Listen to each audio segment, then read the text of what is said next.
stopping short of a live demo, we got a brief glimpse of what to expect from War of the Roses here at the Paradox Interactive Convention this year.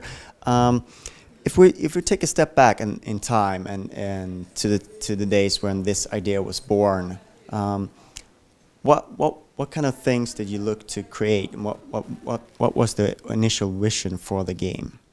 The initial vision and what we wanted to create was the most immersive and the best, like, big multiplayer medieval combat game. We have a lot of shooters and like, you know, current combat games, and we wanted to kind of fill the void that was out there. That, you know, there's not a huge amount of variety, and we wanted to bring something that is very romantic and very excites us. I mean, as a kid, I'm sure all of us, you know, thought out and played out the roles and the scenarios of being the knight in shining armor, and, you know, and being that heroic person. And now with video games and technology and where it's gone, we have the opportunity to actually create something that feels really good and intuitive in that setting and in that scenario. And where did Fatshark come into this process, and sort of what did you add? Well, Paradox came to us and asked, could you do this? And we said, sure. Basically, well, we worked with Lead and Gold with Paradox as well, so we had experience working with the multiplayer or pure multiplayer game for Paradox. So I think it was the obvious choice, actually.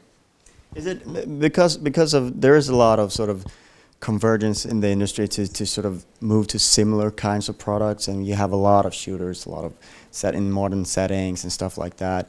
Is it a little bit liberating to do a multiplayer game that isn't necessarily tied down to the same premises as what everyone else is doing? Yeah, well, you and I kind of have a bit of a history. You've interviewed me several times for other, you know, products that I won't name names, but you know, it absolutely does get a bit daunting. It's like, okay, you know, we are all, you know, creative people typically in this industry. So for us to we kind of want to break out always and try something different. And that's, you know, what makes video game development so beautiful, is like you have a lot of games, and even though, you know, like, we'll give an example, Battlefield Bad Company 2 and Battlefield Bad Company 3 is huge amounts of progression and creative ideas being injected into a game that, you know, has the franchise been around since 2002. So it's amazing to see where they've gone now with keeping the core premise, you know, intact. And so it's really impressive. But, you know, for me, it was very, very liberating, and it's very exciting to get to work on something in a totally different setting, in a different environment. And even going into a third-person perspective, I've primarily worked with games in first-person shooter. So getting to, you know, work with dynamic cameras, and, you know, it's like, well, we need to have the camera be a little bit looser and free. So, you know, when you pull your arm back to swing with the sword, the camera needs to move a little bit to this side. And those are new challenges that you have to take into consideration. When you pull out your bow, do we leave it behind you, or do we bring it in closer over your shoulder and give you a better perspective?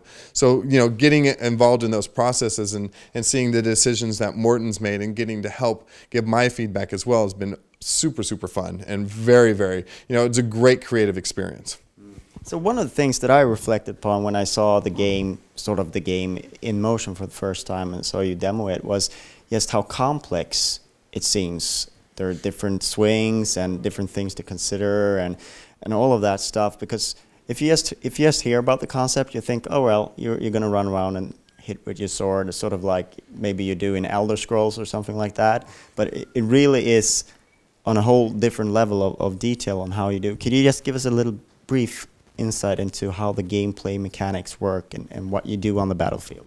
Well, it's kind of hard to be brief, because it is, as you say, a really complex system. But the thing is, we want the player not to have to study and get to know the figures and all of that, but we want the player to be able to learn by doing, to learn by succeeding and using the mechanics to successfully kill the opponents. And we have the four directions of swings, and we have the four directions of parrying, which is up, down, left, right.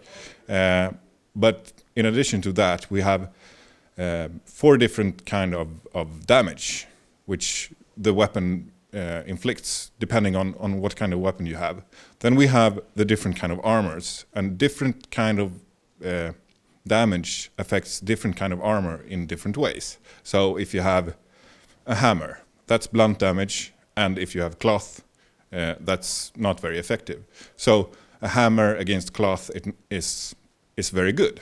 A spike against plate is also very good, because when you pierce the armor, it goes right through. Slashing damage against plate is not very good, because it easily bounces off.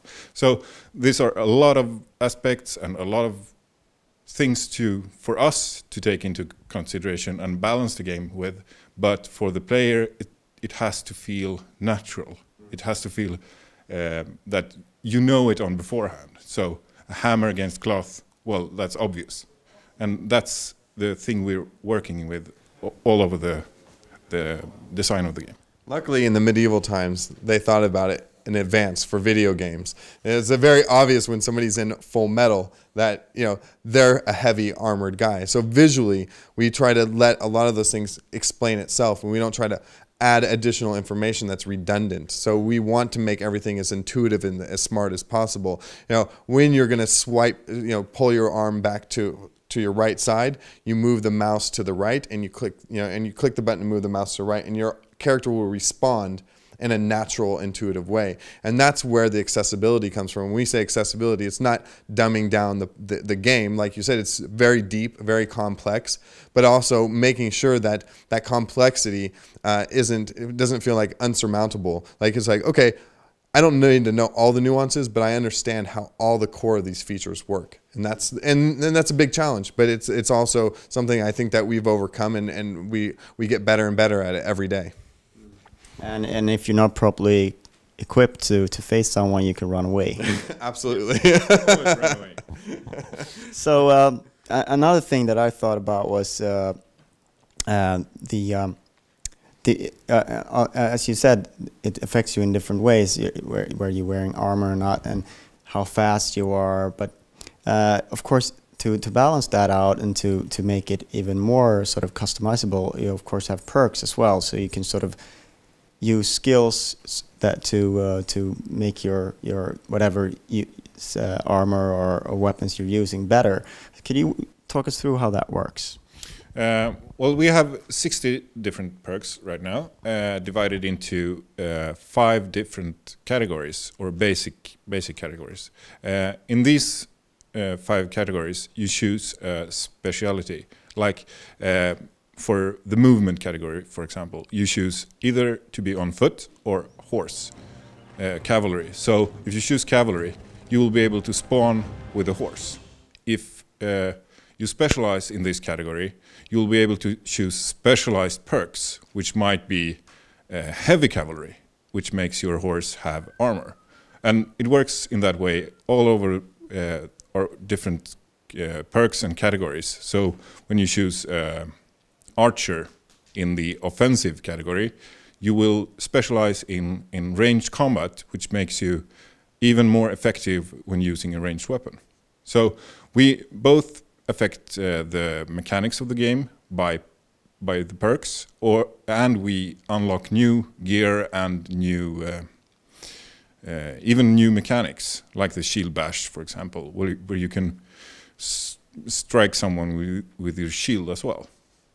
So you mentioned the horse armor, so it will be a viable tactic to kill off someone's horse, or? Absolutely. Yeah. No, one of the coolest experiences I've had so far in our test sessions, and we play these a lot, is I was actually a knight on a horse noticed me because I shot an arrow and I missed him, and then so he was like, easy prey, easy, I'm gonna pick this guy off, and he comes running towards me, and I have my bow and I'm pulling it back, and I'm like, please give it to the full power, you know, so I'm pulling back as far as I can, and I just let this arrow go, and I'm just praying that it hits him, and I just get the perfect shot, kill his horse, and then the horse tumbles and it flies, and he goes flying off of it past me, and you know, turns around and he's stunned and he's trying to get up, and I'm trying to pull out my sword so I can, you know, finish him off before he gets to his feet. So I mean, those scenarios happen, and it's really, really exciting when it does. And it was like, that was my big wow moment that I've had so far with the playtesting.